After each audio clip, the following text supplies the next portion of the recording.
Welcome to Across the Park podcast, the only place you can hear banter and debate from both sides of Stanley Park, whether it be blue or red. Sponsored by Their Clothing, Camper Kings UK, and affiliation with BetMate.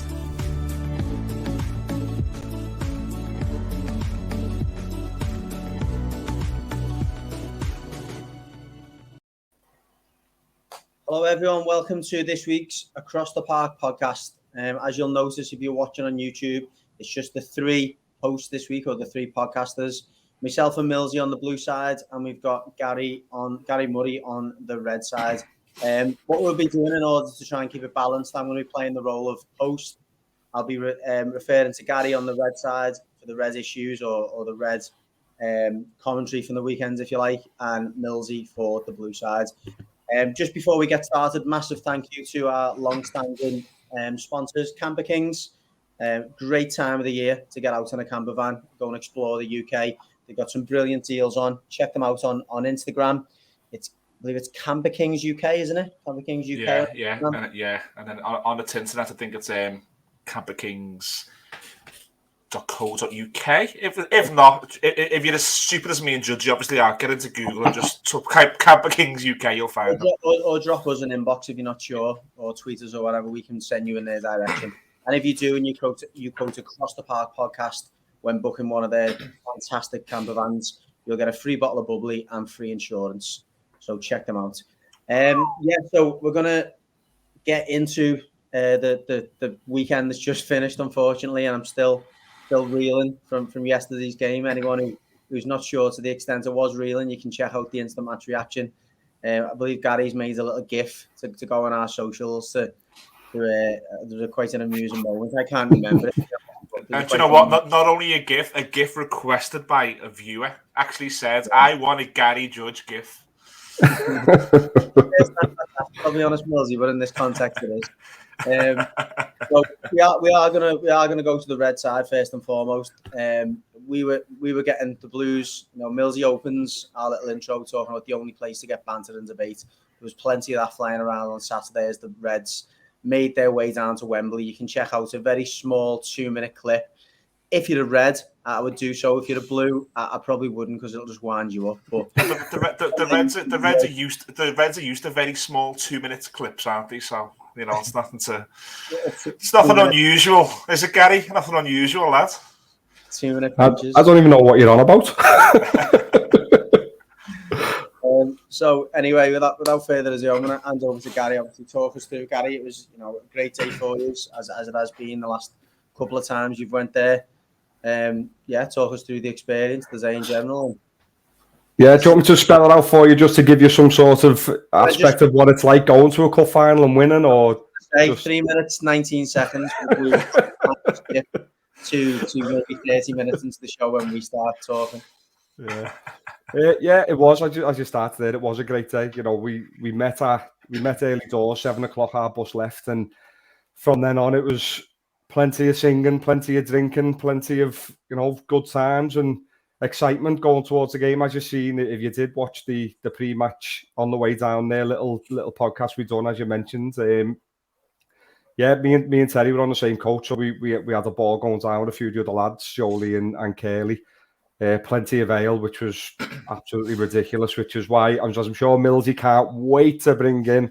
There was a couple of waters on the go on the way home, midnight. I've been dying to jump in for our listeners who've seen the very PG-friendly YouTube show that was sent about 11 in the morning.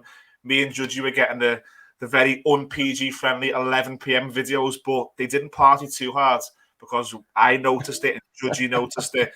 There was water and Pringles, and there's nothing wrong with water and Pringles, but when you start with gin and you end on Pringles, the day's got a little bit skewy, for my opinion there.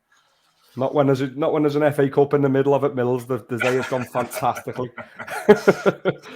But yeah, so once we got there, we parked up the bus straight to Boozer with all the other Reds. Had a great time in there. The songs going again, and the atmosphere building and building.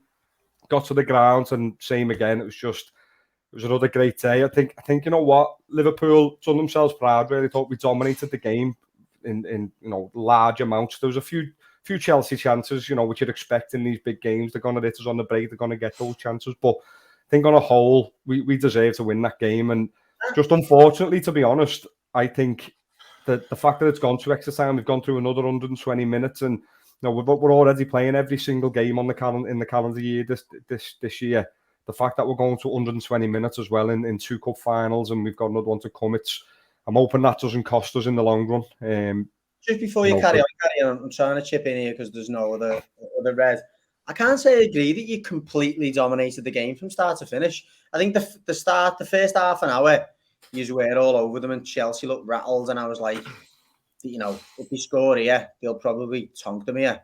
Chelsea came back into the game, and I thought the first 20 minutes of the second half, I thought it was the shoe was on the other foot, or they were on the front foot, or you were really struggling to stay in it. And I don't know how the tide kind of turns again. I thought it was a fairly even contest. If you were going to say one team was slightly more on top, it would be yourselves. But I'm not sure I agree that he's completely dominated the game. I'm just going from being in there watching it, and I felt like that Carabao Cup game. There was times there where I thought, we've had it here. We're going to get beat. They're coming at us too strong, and we're not going to have enough type thing. Thought in the FA Cup one, even though, as you said, they did have a bit of spell at the beginning of the second half, didn't really feel like we were ever in any danger. And I felt like, as good as we'd started the game, if they did manage to get a goal, I thought we'd have just stepped it up that extra gear that we know we can do. I just didn't feel at any time under pressure that we were going to lose the game. I think it swung, didn't it? I was watching it. I'm not going to lie. I try not to watch Liverpool unless I think they're going to get beat. And I had a feeling that Chelsea might win the cup on Saturday. So I obviously got a couple of cold ones in myself and watched it. And as neutral as you can be when you want another team to lose, I do think there was moments where the game swung. There was a 10-minute spell for Hughes, a 10-minute spell for Chelsea. I think because neither team scored in that, I imagine the ground, it was nervy, despite what you're thinking there, that you were on top. Yeah, there was definitely nervous moments. As I said before, they did have little breaks. They had a couple of half chances, a couple of good chances. Alisson showed us worth in the game. He got out a few times, got down at players' feet, and showed what he's like in one-on-one situations. But again, like I said before, I just didn't really feel like we were ever gonna lose the game. I don't know why, because in these games, I'm normally, even when we play like Everton and games where we think we should definitely win these, I'm always nervous. I'm just one of them people in the ground. I just get nervous at big games and big moments. But in this one, I was just completely calm. I don't know why. I don't know where it comes from. I know why, Gary. I think the copious amounts of gin shots you were having. Maybe they did settle the nerves. Yeah, maybe they did. But yeah, I think, as I said at the start, I think the outcome was the right one. So a bit disappointed Mane didn't manage to get it over the line and finish it for himself like he did in the AFCON and the World Cup qualifiers for Senegal. But I was made up for the Greek. It's not easy sitting on the sidelines and trying to make an impact on games when you get your chance, especially when it's Andy Robertson in front of you. So I was made up that he managed to come on and make the difference and get the winning goal. Just on that, the note of Andy Robertson and Virgil van Dijk and Mo Salah. I mean, I don't know what the latest updates are. I've been following I'm sure you've been looking for updates on those injuries. How concerning is that going into a Champions League final? Yeah, I think after the game there was a few little comments about it, like wondering what the situation's going to be come fortnight's time. But I think there's been a few videos come out. The Mo Salah's walking out of Wembley and someone's asking him, will you be all right in 2 weeks' time? And he was like, of course, definitely type thing. So I don't think I think his might have been more of a precaution. I think Van Dijk's even said he just felt a little thing in his knee. Of course they're going to be all right. The inhalers are on the way to Kirby as we speak. Damn skip. I hope he's got a few extra just in case for half time. But Robertson, I think Robertson's was just fatigue as well. He had a bit of cramp and that, didn't he? So I don't think his is anything serious. I think his is just again, it's going to be a case of he probably, the three of them probably won't play tomorrow night. But yeah, I fully expect them to probably have, if not start the game, at least have some game time against Wolves last game, and then be fully ready for the European Cup final. Judgy, sorry, can I just jump in? I know we're doing the questions and stuff, but we have got a Liverpool question that came in late, so I'm on the Twitter now, so if you don't mind just jumping in. Someone called Matt Gary, and he's basically said, do the Reds expect a very, very different game in 2 weeks' time, despite this cup final being 0-0 and close? I don't know. I think probably indicating that Madrid might go for maybe that sort of. They'd be happy with 0. they'll be a bit more attacking than what Chelsea maybe have been. But I don't know, to be honest. I don't know what to expect from it. I think it could very easily be another 0-0, very close game, maybe 1-0 either way. But at the same time, we've seen the way Madrid can score in these games, the way they can get at you, and we've seen in the past how Liverpool can score in these games, especially if both teams are going for it and there's a bit more space on the pitch. Then the counter attacks or winning the ball high up for both teams is a recipe for goals. So I can't make my mind at what I'm expecting. It could be like a goal fest. If someone said to you in 2 weeks' time, at full time, it'll be 0-0, would that surprise you going into extra time? No. Yeah. It'd massively surprise me. I want to be honest. Really? Yeah, it would. And I know that the Ancelotti we've seen was a very pragmatic, cautious man. But what his career tells you, he's a manager of players. He manages the squads and he manages his resources. That was the way to get results. We've seen that anyway this season. On the limited occasions that we've got some results, it's been from being pragmatic and cautious. He knew that was the only way to get results for us. You look at his records at Madrid this season, it's been the opposite. He's got results at Madrid by outscoring the opposition and by using his best 3 or 4 players who are, Modric, Vinicius, Benzema, and Rodrigo. Yeah, in that order probably. So I think he's got to go for the throat. He knows that his back 4 are over the hill or not good enough. If he tries to sit back and allow that, soak it up with them, it's just not going to happen. Yeah, I was just going to say that there's no getting away from the fact that their best option is probably to go at us. That's where they're most dangerous. That's where all the creativity, that's where all their best players are. But I do think we're capable of stemming that and keeping them out. At the same time, if they do manage to control the ball and control the midfield, which they did do to us last time we played them, I just think it could be a bit of a tight affair. Don't get me wrong, there'll be chances. There will be chances, definitely, from both sides. But the question from Millsy was, would I be surprised? I wouldn't be, but I equally wouldn't be surprised if the game was 2-2 and it went to extra time. Judgy, what would you have done this time last year, Judgy, if someone would have put an image of Champions League final 2022 and it was Carlo in a suit and Jürgen in his tracksuit? What would you be thinking this time last year? Well, when's he going to leave us? Well, I think what I've been thinking, if it was Christmas, I've been thinking, oh my God, because we were obviously famously seconds, I think at Christmas or just before Christmas last year. So I think I've been getting rather excited then. But close to the end of the season, I was just thinking, oh yeah, where's he gone? It's mad, isn't it? How fast football life can turn. One day it might happen to you, Gary. I'm waiting for that day. Keep waiting. I can't see you guys today, Millsy, but I think we might do on that day. Oh, absolutely. Just obviously we're not going to move on to that quickly from your FA Cup final. I wish that we were. You touched on the Mane moment there where he misses. Was that a point in the shootout where you start to think, oh no? Always, if one of you plays, especially if it's the chance to clinch it, it's like the bit of momentum in the shootout changes, doesn't it? It gives them a little bit of a boost. It takes a little bit out of your team. But at the same time, I do think we've got an exceptional record in penalty shootouts, and even still after that, you think our goalie's better goalie than theirs, and what we've seen recently from penalties from our team. Our penalties tend to be unbelievable penalties, and I'll be honest, going into it, the one person who was walking up who I was thinking, oh no, was Thiago, and for me it was just, I thought he's that calm, he's that like casual. I thought he might just get this wrong, but how wrong was I? It was probably the best penalty. Terry is currently like that. Something's wrong with the world. Someone is doubting Thiago. Well, I was telling him in the ground. I said to him, I don't like this. I said it before the shootout. I said I don't want Thiago to take. I don't know why. The man's exceptional, but it shows what I know, doesn't it? Because his penalty was probably the best one. On the point you just made there, and obviously just putting it into statistical perspective. In cup finals, that's what 17 penalties out of 18 on the bounce. That's some go. And I shared an article with you before, which I can put on our socials, or if anyone asks for it, I can share it with you. But if you just Google Neuro 11, as in NEURO 11, as in neuro, the brain, they're a company that approached Liverpool apparently a couple of years ago, or approached Jurgen Klopp saying could they come and work with them. They got a formula of how to basically improve penalty taking and optimize performance in shootouts. Just talk the Reds through it, Gary, and whether you think it actually has made a big difference. Yeah, I don't know the ins and outs of it. I read the article, but I don't think it gives too much away. But yeah, it was, as you said, he's a neuroscientist, and he reckons he's developed a way of being able to help players when it comes to penalty shootouts.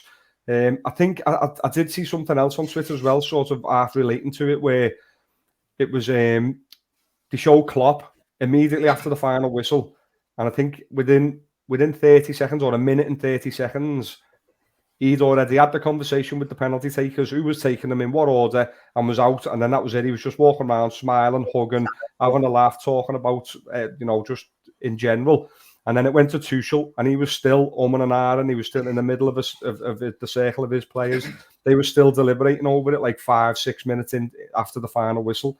And that they were pointing to that as a big psychological effect. Their players can see our players walking to the centre circle, getting ready to go and take our pens, and they're still deliberating over who's taking what and where they're going and things. And there could be something in it. That might be part of it. Part of the science could be as quick as you possibly can, have it ready, have it set, what you're doing, where you're going, and then get ready and put that front on like you're walking into this expecting to win. And hopefully, if that's what happens, it's these small. We always talk about it, the fine margins in football that can get you over the line. This could be just another one, like our throw-in coach. Do you know what I was just thinking there? If someone would have said to me, "Guess the team," there's a neuroscientist who's going to help this team win a cup on penalties, and it took me a second to answer. It would be Liverpool. Would it take you that long? This musical is being written in hell as it is. A neuroscientist jumping on is just not even surprised anymore to me. No, I mean, someone who works in sport, as much as, again, I'll always hate you, and I hated you just as much on Saturday. You got to appreciate stuff like that. You've got to be open-minded, and again, fair play to Liverpool for taking that on. That's it. And if Klopp's personally got involved and said, yeah, absolutely, get them over. We'll see what they're about. See what they want to do with the squad. See what the process is. And he feels like, you know what, we'll give this a go. And who knows what if that's been the difference in the 2 cup finals this year? There's 2 trophies that we may not have had. Yeah. Sorry, just before you do move on, just to let that Matt did follow up with a second question. I think it's something that we'll address next week. He's just said, what's the summer plans for the podcast? Do you have any more Across the Park extras lines up? Next week will be the final show of the 21-22 season. So I imagine if we don't say something there, we'll communicate it on socials. So podcast maybe weekly, maybe bi-weekly. We may have specials. That's something that we will announce in due course. Yeah. To be honest, we've been discussing this through the week in terms of the plans through the summer next season. First thing we've got to do is get the end of season night out sorted, and then we'll let you know then. There won't be any gin shots going on there, though, Gary. and there won't be any water and crisps, Judgy. Or maybe there will, depending on what happens. On the red table. Mills, I can't wait to send you a picture of a bottle of water and a packet of crisps from Paris. Do you know what? We can probably reveal it now because we're not going to do it anyway. But we had plans yesterday on our instant match reaction that if things would have went well, the three of us were just going to hold a packet of crisps and a bottle of water throughout it. God, good job you made them plans, isn't it? It's a bit of an inside joke, I know, but maybe it'll land with a couple of people who are laughing now. Tell you what. Just before we move on to the blue side, then I just want to briefly talk about something because it's just literally landed from Sky Sports News. It's all over Twitter at the moment, and it's quite a momentous moment in football. Blackpool's Jake Daniels talks about being the UK's first male professional footballer to come out publicly as gay since Justin Fashanu. Incredible moment, really, for football and sport in general. I mean, obviously, football is a little bit behind in that sense. It's still marred by a lot of discrimination that goes on at different levels. And fair play to the lad. He's only 17 years of age, only recently made his debut for Blackpool. So really brave. And, just on behalf of Across the Podcast, well done to Jake. And hopefully it does start and open up that closet, if you like, and allows more footballers to be free in their sexuality. moving on to the Blues then, Millsy. It's still raw, obviously. I think it's a while since we've been recording an episode so soon after we've done an instant match reaction. I mean, I'm looking at the clock now. It's less than 24 hours since we've done that instant match reaction. It still feels very raw. I haven't watched much of it back apart from a few clips. Not much has changed in my perception of how the game went. The first thing I want to touch on is once again just being the wrong side of some horrific refereeing. It's an easy, a lot of teams will say that when you're down, you don't get the look, and I get that, and we haven't had the look for different reasons, and at times we've earned that or we've not earned the look. I don't think on Saturday was the case in terms of us not earning our look, and for me, and it's going back to the point we made on a number of occasions, and the Reds have made that point. VAR has been brought in to try and reduce the amount of errors and mistakes that are made that impact the results of football matches. And once again on Saturday, that's not, or Sunday, that's not being the case. You're right in what you're saying, and I don't want to bang the drum too much because I think a lot of decisions and your opinion on decisions can be objective. It depends on who you support. A red will be one thing and a blue will naturally think the other. That's how football fans work. But what I will say is I was looking at the Premier League's or whatever the FA's excuse today for the sheer pull on Richarlison in the build up to the Brentford, the red card and what eventually led to the swing in play. Now, what they said is they didn't think it was a clear and obvious error. Okay, that's fine, but put a full stop there. Don't say what you're about to say next. And what they said is, however, if that penalty was awarded, they wouldn't have intervened. So which one is it? Is it an error or is it not? Because it can't be both. It can't be a little bit of an error, but not too much of an error. And it can't be that simple reason. There's so much on the line. If something like that, and I've said to all of you, Reds and Blues, and I've said in this podcast, I personally think Everton is staring into the abyss. If we go down, I think it is an absolute disaster waiting to happen. See Coventry, see Portsmouth, see what happened to Leeds for 20 years nearly. I really think it's that bad. And if something like that impacts that, you can't come out and say, well, yeah, if you give it, I wouldn't have said nothing, but you didn't, so what? It's got to be one or the other. Now, there's I think Gary will even agree here. I mean, the Rodri handball at Everton v Manchester City, I mean, we didn't get that. There's been a number of contentious decisions which we don't get, and no team is going to get them all. You're never going to get everything right, despite the technology. It doesn't happen. However, when you come up with comments like that, it really, really riles me. So, go on, sorry. Just again, going just back to raw data, and when I say raw data, this has been something that ESPN have been totting up during the season. ESPN have been looking at the amount of game, the outcomes of games in terms of when you've got a VAR decision, when you haven't got it, and how that's balanced up things. We're now top of the league for the team that's been most disadvantaged by VAR, and that's basically saying if VAR wasn't there, what would have happened, and the impact positively and negatively it has on your season. I'm not going to go much further in terms of talk. It's black and white now for me. It's like that it's becoming ridiculous now. One thing I'm not going to defend, Jared Brantwaite's decision and his position in that move and the lead up to him taking the Brentford player down. It's a red card all day long. Yeah, I've absolutely. no objections about the decision to send Brantwaite off, but it's obviously what preceded that the action of the sheer pull on Richarlison. So it shouldn't have even led to Brantwaite being in that position. The second I haven't seen the actual, the full video of it. I've only seen pictures on Twitter, what people have put up and of the share, which looks pretty blatant in itself. But what I did think was, even Souness was saying it was a penalty, and if Souness is saying that for Everton, it's a freaking penalty. Probably a large part of it, excuse me, is probably who it is.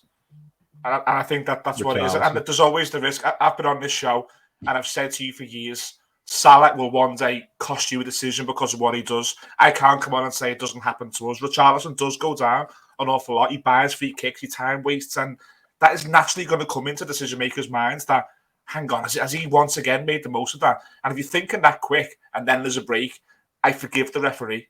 I can't forgive the fact that that's been checked. They've came out after it and said, if Michael Oliver awarded a penalty, he's right. So, okay, tell Michael Oliver you should have ordered a penalty. How's it not that simple? No. How's it not that simple? I can't answer that, but like, going back to the implications of that, it doesn't need us to spell out that if that's given as a penalty, one or two things happen. If it's given as a penalty, no one's saying we're going to score the penalty. That's in the destiny of the player who's taking it. You've still got 11 men on the pitch. That's it. We've still got 11 men on the pitch, and that's the biggest factor there. And the second one, and this is going after the sending off, Richarlison then wins a penalty, which again, no one's arguing that penalty on either side. Brentford agree it's a penalty. We agree it's a penalty. The player who takes him down has already been yellow carded. How on earth, when Richarlison is going in on goal and is tripped up in the area, is that not a second yellow card? I understand the double jeopardy rule, but the double jeopardy rule applies to a straight red card, not to a second yellow. How can you send off Jared Brantwaite for a foul from 45 yards from goal, but not give a yellow card for a player who fouls another player on the penalty spot? He's in on goal. It begs belief. I don't get it. It makes no sense to me. It's got no logic, and it does seem, and this is going to probably sound bitter, and it'll maybe make one side of the park smile and laugh, but it does seem like we have really had a hard time of it this year with it. And again, it's as I said at the start, it's subjective. I will always defend my team, and someone else will defend their team, which is fine. But when you see some of them, it's unbelievable. And I mentioned the Rodri one there.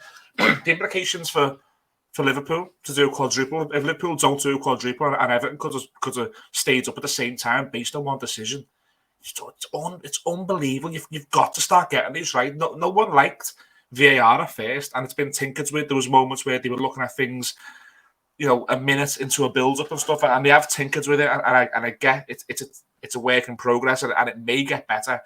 But when it comes to just getting the basics right, a card, a penalty, that's the basics. They are the basics. I don't want VAR to be reviewing a second possible yellow card in a game that's already 3-0 in the 89th minute, but I want them to get the things right that are important.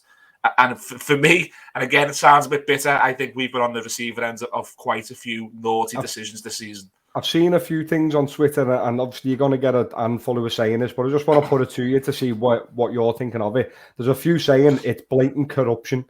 The league, they don't want Everton in the league. They're trying to get it so that you go down and things like that. Are you in that way in thinking, or are you just thinking? Or are you just thinking it's blatantly bad refereeing? Do you know why? I can see why people think that. And the reason people think it is because how exciting is the Premier League on the last weekend of the season when there's so much at stake? Now, I don't believe the corruption is that someone of importance wants a certain team to go down or a certain team to win the league. But I also think there's maybe conversations, maybe informally, that say, wouldn't it be great for everybody involved if there was a lot of things riding on the last week of the season? I do think those informally happen. There's third and fourth place on the line, isn't there? Or there's fourth and fifth place on the line between Arsenal and Tottenham. There's the relegation spots on the line, and undoubtedly there's going to be the title race on the line. So yeah, I agree with you, Millsy. I don't think it's a conspiracy against Everton. I think that's a little bit far-fetched, but having the title race, all of those big races, and they are the big three, aren't they? The title race, the Champions League places, and the relegation places. Having all three of them on the line going into the last game is a good advert for the Premier League. And look, I don't even want to let that enter my mind more than a suggestion because it's infuriating. But anyway, look, let's just get back to some of the things that could be controls yesterday. A few key things I want to focus on with you, Millsy. First of all, the decision to select Andre Gomez in the starting 11. And secondly, the decision to not remove Andre Gomez at a key time in the game.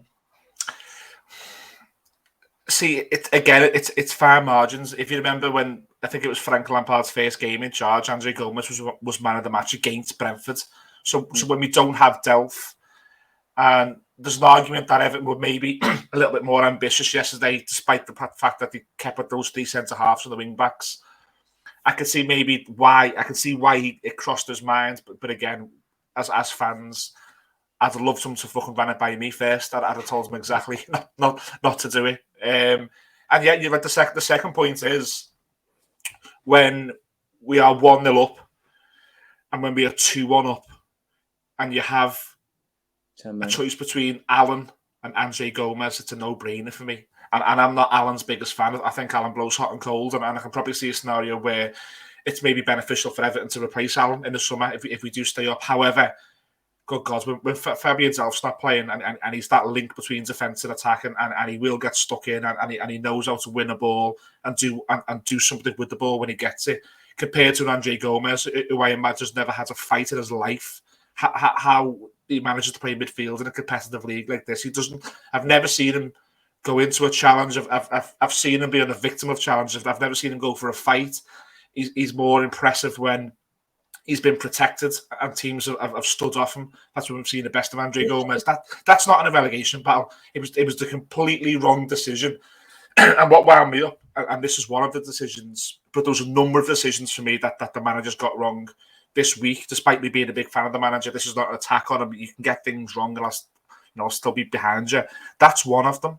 The fact that you're looking at that game yesterday in play, you get to half-time at 2-1, and there should have been a number of changes. John Joe Kenny should have came on with Alan at half-time for me. And I don't think anyone in the grounds coming back from a half-time pie would have said that's the wrong decision because we've got 10 men. He was really late in his changes, and the changes he had to make then were chasing the game. And I think that could have been avoided. And the name Andre Gomez is very, very high on the list of mistakes that could have been avoided yesterday for me. Will you look at that third goal in particular? And I'll focus on that for a number of reasons. The ball goes right the way across the pitch with Andre Gomez walking. Yeah. Like tracking it because he hasn't got the legs to go and get close to anyone.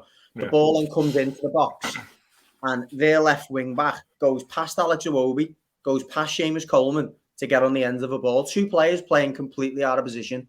Yeah. And they're the two big factors for me. You've got a midfielder who can't close the ball down and allows the ball to come into the box easily. And then you've got two players who are playing whose body position's completely wrong in the context of that situation, and allows a wing back to come in on the blind side and get a header on the. And that doesn't happen if those two things happen that you've just suggested there. But and also to me, Alan, he looks a little bit of a leader. If you notice when when Jared Brentford went off yesterday, off the bench, Alan was the one consoling them, and you see Alan then shouting at the pitch, shouting at the players, and again, I think it goes down to what me and you've said for a number of months now, maybe even years. Characters, and when you're in a fight, it's all about character. And Andre Gomez just hasn't got the character to be in a relegation battle. He's got the character to be in a mid-table battle. Let's finish 10th and get 2 million more quid. Fair enough, but to be in a scenario where at that ground yesterday, any Evertonian who was there, the atmosphere yesterday was unbelievable. I've never ever been part of an atmosphere like that. Even pre-game, we didn't go down to the coach greeting, but I've seen the pictures, seen the videos. Me and Judgy, we felt it having a pint half a mile away from the ground. You could just feel that. See, when you got near the ground, it was crazy. And I don't think atmospheres like that benefit the type of Andre Gomez. I don't think they can play in them.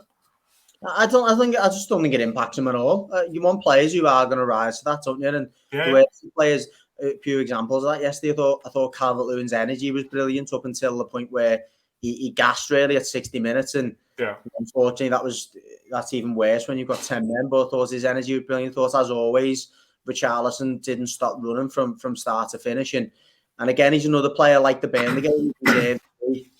Very much like the Burnley game, deserved to be on the winning team because he pretty much, he scored that first goal. I know they're giving it to Calvert-Lewin. It was his goal, wasn't it? He has that calmness again to step up in a penalty in a position where, again, it's one of them. If you miss, we're in a precarious situation, the same as at Burnley. Again, he's cool as a cucumber, scores it. He doesn't deserve to be on that losing team. He rose to that atmosphere and he enjoyed it. He revelled in it. But I was going to say, Judge, just to switch a little bit, I'll ask you a question if you don't mind. Excuse me. If the worst happens, I don't really want to talk about it, but if the worst happens, do you look back on Watford and Brentford and go, Jesus Christ, we fucked it there? Yeah, because you look at the comments, or you reflect on the comments that the manager makes after his sorry, Gary, I think you just muted me then for a second instead of muting yourself. Yeah, you look at the comments that the manager makes after the Watford game, and he talks about the fact that the players were knackered there and knew they were tired going into that game. Why not make changes going into the game then? Calvert-Lewin sat on the bench the whole game in a game that, like, you've got to go for the throws against Watford. We seen it yesterday. Leicester's could put 5 past them. They're clearly on the knees, and you know, they were there. They were going for the slaughter. And although we had a lot of possession, we were crying out for a forward to be on that pitch from the get-go, because that's where you can hurt them, and that's where a 50% Jamie Vardy bagged a couple yesterday and could have got 5. Yeah. So it was a massive mistake on reflection. I know we come out of that game and we going, all right, well, we haven't lost, and that was his attitude. You know, let's just go to the Brentford game, get the job done. But it was a missed opportunity, and then you are putting extra pressure on that game, and now there's absolutely huge pressure on this game on Thursday. It's huge. It's incredible. We've got a couple of social media questions. I'm logged in on Twitter at the minute, which means no one else can log in. So if you don't mind, Judge, I'll just give you a couple of blue questions. First one is from a friend of the show, one of our personal friends. He's a Red. You're not going to read this one, are you? I'll read it out. It's not bad for Curly. So Paul Carlett, a Liverpool fan, he's asked Blues, if the Blues beat Palace and secure safety, do you think it'll be one of the greatest ever nights at Goodison? So he's backed us into a corner there with that. He knows what he's doing. But if we avoid what he's doing and we look at it honestly, if Everton win on Thursday, and you can imagine the atmosphere, would that be one of the greatest nights at Goodison for you? Looking at what might happen if it's not. Well, you look, but obviously you look back at the momentous occasions at Goodison. I'm using the word carefully, momentous, because it's what's on the line, isn't it? Yeah, no, exactly. I know it's a dig from Curly's if to say we've had nights in Anfield where we've won Champions League semi-finals and this, that, and the other. And look, I'm not even going to pretend to ignore what the tongue-in-cheek comment was intended as. I know exactly what he's getting at. But having said that, I look back at the momentous days, nights we've had at Goodison, and unfortunately, apart from the Fiorentina game, which still ended up in defeat, by the way, the Fiorentina game where we won the game on the night but lost on pen. Exactly. Everton. The other games you're looking at are, Wimbledon or Coventry, and they are when we've avoided relegation, and the achievement is staying in the biggest league in the world. So we are fighting on different ends of the spectrum here. So I'm not gonna try and let the listeners laugh at that question. Gary, you want to say something here? What do you think? Because obviously last home game of the season, usually that is the players give a lap of honour, you stay behind, you show your appreciation for the season and all that. What's the mood going to be like from the fans if you lose that game or you don't win? Because you don't win, the lap of honour will not happen. It'll be sick. The players will not come back out, and if they do come back out, it will be.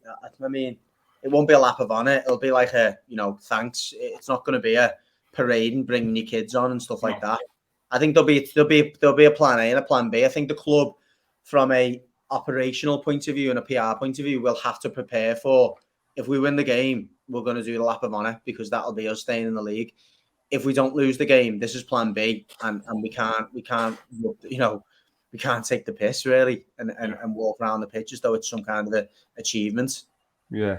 Do you think that you aren't, obviously, if you lose the game or draw the game, it goes down to the last game of the season, and you've got Burnley and Leeds both there. Burnley obviously played the same time as on Thursday. But can you see Leeds picking up points anyway? Leeds got Brentford away last game of the season. Leeds have only got one game left, so the fact of the matter is, if we win on Thursday, it's over. Now, that's what I'm saying. But even if you lose, we could lose. Yeah, we could lose. We could lose both games and still stay up.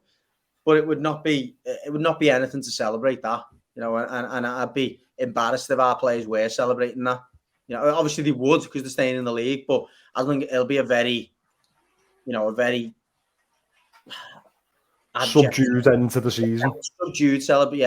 Subdued end to the season is definitely the right way to put it, because the players shouldn't come out of that with any credit to lose the last 3 games of the season and stay in the Premier League. Should you just give you one more question? We did get a few questions, but a lot of them were the same, so we're just going to pick one more out. Dan O'Day, congratulations again, Dan. He won the Paul Gascoigne shirt recently. I think Terry's going to reach out to you shortly and arrange how you get that from us. But he's basically said, and I think this is a really interesting question, Judge. I think it's actually deeper than what it sounds like on first read. This week's question, after the Blues have suffered defeat in that manner this week, do you think mentally the players will be raring to go Thursday night? Now I read into that maybe Darren alongside us has maybe not seen Everton players be mentally ready. Does that defeat on Sunday, do you think the players will be anxious, nervous? Can they use that to get a result? I'm hoping what he's suggesting, and I'm hoping this is the case anyway, is that the players and the manager looking at it going, look, a lot of things happened the other night or the other day that were, bizarre. We couldn't have, I guess the 11 players that were on the pitch, all of the other things aside, couldn't have done much more to get us in a position to win the game. So we'll probably be saying, go and do exactly what you've just done and approach it the same way you approached that Brentford game. And we'll win, no doubt about it. So I'm hoping that's what he's suggesting, is that do you think mentally our players will be up for the game on Thursday? And I'm hoping they will. The other side to interesting, isn't it? It's an interesting question when you think about it quite deep, isn't it? Yeah, because the other side to it is, are they going to be scarred by thinking we had all these things going in our favour? We had the momentum with us, crowds with us, we're 1-0 up. We couldn't have asked much more, yet we've ended up winning the game, losing the game still. So, I mean, the one thing to point to, and it's not a mental thing, it is a personnel thing. If I was going to pick two players to get sent off the other day and be without them for the last two games, they would probably be the two. Yeah. And I include Andre Gomez in that just because of the fact that we haven't got many bodies in that area of the pitch at the moment. Yeah. Jared Brandwaite, and I know Gaza probably doesn't listen or watch our podcast that much, but if he is watching, that's the reason why he hasn't played games for Everton this season. Jared Brandwaite, he's not ready. He's not experienced enough to be in that position. Have you got any other defenders, though, for Thursday? Yeah, so Michael Keane was an illness, as in he literally, he probably has a cold or something, or, has a bit of a snotty nose. So he didn't play. But apparently he's got some calpol and he'll be back for Thursday.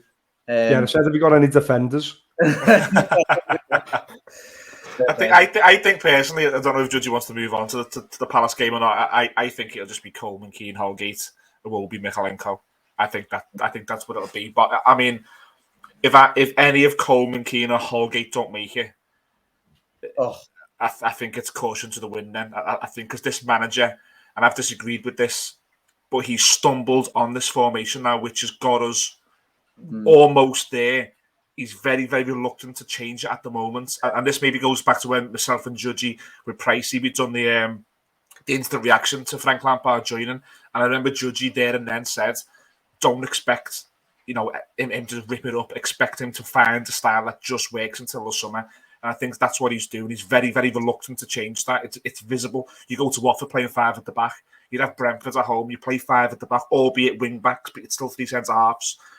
I think if for whatever reason he's got to change that formation on Thursday, I think it's caution to the wind. So fingers crossed that we are able to stick with what he can work with this week and formulate some sort of plan. If Michael Keane is still sick or one of the defenders pick an injury up and he's got to go to a 4-3-3, and don't forget this 4-3-3 that he has tried when he's had chance. It got us beat 4-1 at Palace, didn't it, Judge, in the Cup? So it didn't quite work against them already. 4-0. Didn't score against them. 4-0, you're right, sorry, yeah. It was dreadful there. And I look, if there's one team I wouldn't want to be facing right now in the Premier League, and I mean that. Obviously City, I wouldn't be only playing City. I probably wouldn't be playing Liverpool, so I think they're not even in this league. Or Arsenal, or Tottenham, or West Ham. I'd honestly rather be playing Tottenham or Arsenal. I'd rather be playing Tottenham or Arsenal on Thursday. I would, just because. And I mean, like the 2 games we played against Palace this season, 2 games we played against Palace. This will be a 3rd game, yeah. Yeah, they battered us. They've absolutely battered us, and we don't look anywhere near it. They are like the opposite of us. They're young, they're energetic, they've got legs, they've got a style of play, a recognised style of play. They're stubborn at the back. They're completely the opposite to our squad, and I think it's a very, very difficult one for us. So we'll move on to that and obviously come back to Gary for their upcoming game. I was just going to say, Judge, before you formally move on to it, how Everton is it that 2 years ago we were ripping Phil for being scared of Crystal Palace, and now we're sitting here? It's done a complete, the one team he doesn't want to play. It's done a complete 180 on us. It's a proper Everton. But we're not talking about moments of magic here. We're talking. You said the word before, character. They've got bags of character and personality. You know, the Conor Gallagher's and they've just got loads of players who get about the pitch and make it difficult for you. Again, youth, energy. Vieira's got them really difficult to beat. They got about Eze, haven't they? And Matata or something, and Edouard. Zaha's playing more central for them as well. So they've stumbled on this. Well, not stumbled. They probably worked on it, but they've got a really good system. And I think that a team, when I've seen them this season, they look like a team who go to win every game. And if they don't win it, so be it. But the style is we go and try and win every game. If your defence starts the way we know your defence can start, I think it could be a miserable night for you. Gary, it sounds silly. And it could be Everton who don't agree. Judge, it could be one. And might be over-egging our importance. I think it's down to the fans again. You've got to make that ground. You've got to make that ground on Thursday somewhere that Crystal Palace don't want to be. Honestly, I'd be giving a ball boys a $5 each to throw the ball at the Palace player's chest when it's their throw-in. I hope we boo every time they've got the ball. Honestly, I hope it's a really, really Palace or Everton. I hope we've got to make it this. Look, any Evertonian and all the Evertonians who've done more than this podcast, it's hard for this podcast to do a lot because we've got an audience which is, Liverpool, but the Everton shows and the Everton guys. It's gone out the window, that, Millsy, after that video on Saturday.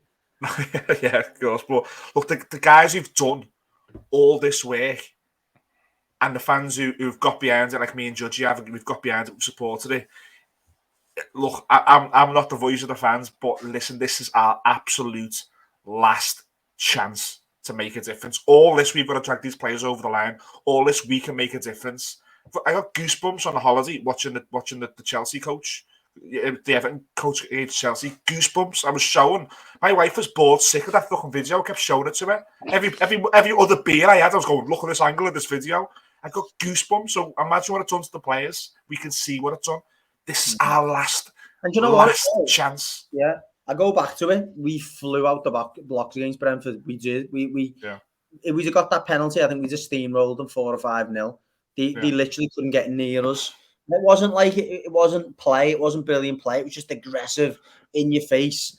They were shell shocked, their players, and they got to come out and obviously be a little bit kind of sarky about it after it and go, oh, those fireworks didn't work and whatever. But I don't care what you say. Anyone who watches that first 20 minutes can't tell me that they were rattled. They were completely rattled, and I agree with you. We've got to create that intimidating atmosphere again. We've got to make it so difficult for their players to play the way that they want to play. It weren't that long ago, Millsy, you were moaning on the instant match that you're sick of being told it's on the fans. And you're banging that same drum. It works. I am sick of it. I'm sick of the fact that it does come down to us, but. The thing is, I think even you'd admit, and there's all jokes that, you've done it first and all that, and I'll probably be first to concede to that argument, but I think even you'd admit it's made a difference, that the switching mentality of our fan base, it's completely night and day. Of course it makes a difference. We've told you for years, half the problem with you was your fan base. Look what happens when you 100% wholeheartedly get behind them. You get beat by Brentford. Yeah, that was the ref. Yeah, that's fair. Right, well, look, we're going to go back to Gary because we've spent quite a bit on the Blues there. Before we do, Millsy, then we've touched on it. The changes are probably going to revolve around availability of players. Probably the only change, really, is you expect Michael Keane to come in and be fit and deputise for Branthwaite, who will be suspended. I'm hoping Calvert-Lewin again has got another 60, 70 minutes in him, because I think him and Richarlison together made us a completely different proposition. I don't expect any other changes, do you? Andre Gomez. If Delph is fit, I would bring Delph in. I thought Abdoulaye Doucouré stunk the gaff out yesterday. However, he does. I think too many changes at this stage could not be beneficial. So just on that one, we know that Abdoulaye Doucouré struggles when he hasn't got someone alongside him who's kind of doing that defensive work. If he starts getting dragged into that defensive midfield position and he can't go and run forward and run about and have that freedom, he does struggle. So that's why I think, taking Gomez out and just putting Alan in there and getting back to, okay, Alan's going to do the dirty work. you go and run around and just be difficult for the opposition. Yeah, if it's not Delph, it has to be Alan. If Delph is fit, and I don't know if he is, he's proven himself to be such an important player that this past month or so. He's also proven to be someone you can't rely on. We didn't play him at Anfield. We didn't play him on Sunday at Goodison against Brentford. We know what you see with Delph is what you get. He's not very fit. You can't rely on him. Very Yerry Mina-esque. But if he's available, he comes in for me. And you put Delph with Decore, you put Anthony Gordon and Richarlison either sides of Dominic Calvert-Lewin. You hopefully bring Michael Keane in, and you just. I'm not. Yeah, I will be staying. I'm not saying you go for it. I don't believe absolutely going for it for the first 20-25 minutes is the right way of playing. I think we've tried that this season. Palace in the Cup, Tottenham away. There's been games where Everton have started really well. You go back to that Palace one, and this will be the last point because we have spent a long time on this one now. You go back to that Palace one away with a firing striker on that pitch. We could or should have been 1 or 2 goals up in that game. So I don't necessarily agree with that notion. I think the same blueprint of the Brentford game of going out and trying to blow them out the water and take advantage of that atmosphere, as it's really, it's particularly prominent at the start of the game, isn't it? Yeah, no, this is where we are. We're debating what's best for the club. We haven't got a bet on. Judge's not betting on over 2.5. I'm under 2.5. It's the future of the club. That it's such a mad debate to have. That we've got to get it right on Thursday. Yeah. Got to get it right. I personally think a little bit of patience in the first 10-15 minutes. I think if Everton concedes on Thursday night first, I think it's very, very tough night for everybody watching, apart from Gary Murray, who'd be absolutely loving it. But I think there's got to be a game plan. There's got to be a game plan for us to be somewhere at 15 minutes, somewhere at 30, somewhere at 45, and so on and so on. I personally think just going gung-ho in this game, as a gung-ho on Sunday, as a gung-ho last Wednesday because there were free hits. This one's not a free hit. We can't go into Sunday needing anything. It needs to be a game plan. And for me, if you get to half-time and you win 1-0, absolutely fantastic. I won't be crying if it's 0-0. I think Everton can win this game, and I think the prediction for me will be a late Everton goal and Everton win 1-0. Yeah, well, that do me without a doubt. Just a couple of things to back up my opinion on it. The last 2 games, or the last 6 games away from home, Palace have won 2, lost 2, drew 1. The 2 games that they've lost in, they've conceded first after half an hour. Within half an hour, they've lost both them games. That for me tells you all you need to know about Palace away from home. I think you get the goal early against them. The goal in the first half an hour. I think we will get that goal in the first half an hour. I think we'll get another one just before half time and potentially followed by them getting one back. And I think we'll win 2-1. Fair enough. Sorry to say this live on the show, but I'm just going to have to bounce off you two, all right, just to finish the Liverpool section off. Yeah, no problem. That's fine. Cheers, boys. Take it easy. See you soon. Okay, so Gary, again, a massive week, or the final penultimate week of the season, or penultimate game of the season for you guys on Thursday. Massive result for you just before our game. Has that filled you again with that renewed hope that there may be something still on the line here? I wouldn't say it so much filled me with it, because you're still talking about Man City having to drop points again on the last game of the season. As Klopp said, when did they last drop 2 games on the bounce? It's rare that it happens. The possibility is still there, so we've got to go into this. If they win that West Ham game, that penalty goes in late on, I think you see wholesale changes against Southampton, and you see a very rested side against Wolves, maybe get a few minutes in the last 20 minutes for some players who need it for the final. Now, as it stands, we can still win it. So I think you won't see as many changes against Southampton, but I'm still expecting a few. Van Dijk's probably not going to make it. Salah's not going to play. They'll probably give Robertson a break. But how far that goes, I don't know. Are they going to give Trent a rest and risk playing Gomez there? That means you'll have 3 centre-halves on the pitch that isn't Van Dijk. The midfield, we already know Fabinho's out. Thiago played 120 minutes the other night, which is very, very rare for him. I can't see him really starting the game. So that's leaving you with Henderson, Milner, Jones, Keita, these type players for the midfield. Salah's obviously out. So you probably see Firmino and Jota both come in, whether that's with Diaz or Mane, I'm not sure. So yeah, there'll certainly be changes, but I don't think it'll be in. I think we'll still most certainly have enough to get 3 points in the game. You're saying you'll play your best available side, aren't you? Yeah. But that's rested enough. I don't think they'll risk anyone who's like maybe looking a bit fatigued and potentially pick up a muscle injury, which will rule them out for the cup final, because that's obviously a massive occasion at the end of the season, and the likelihood of City dropping points is slim. It's still there, but it's slim. So I don't think they would risk anyone.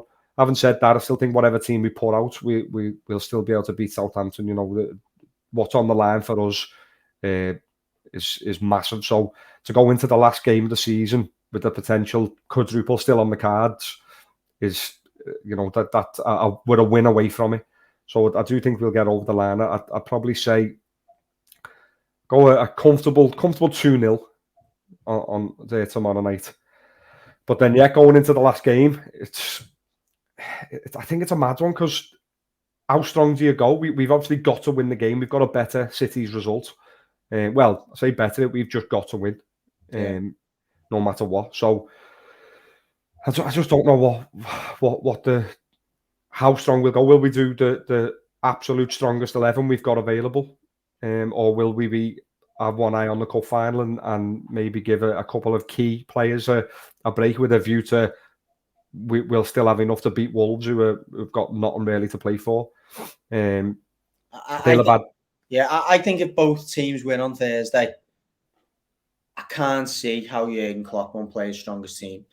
And I think he'll have more than one eye on what's going on in the City game. If City go 2-3 up, I think it'll be bang, bang, bang, 3-4 players off the pitch, or 3 players at least. Yeah. And they're the 3 players that are maybe the highest risk.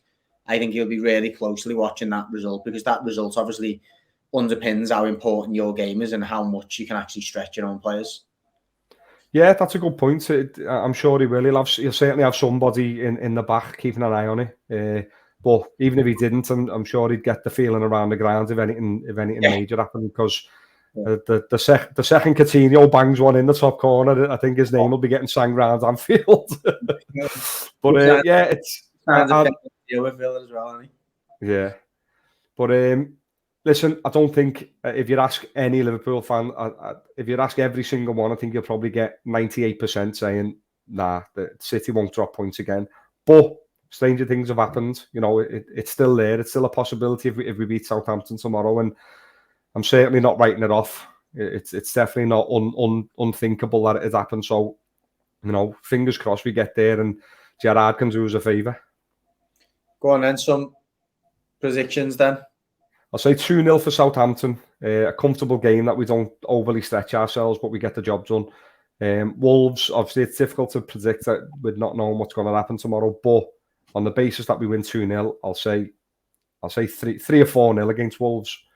I think if it's a case of we absolutely have to win that game and give us a chance, we'll annihilate them. Okay, well, I put this out there with Pricey and Millsy before we come on, so I'll share this with the listeners.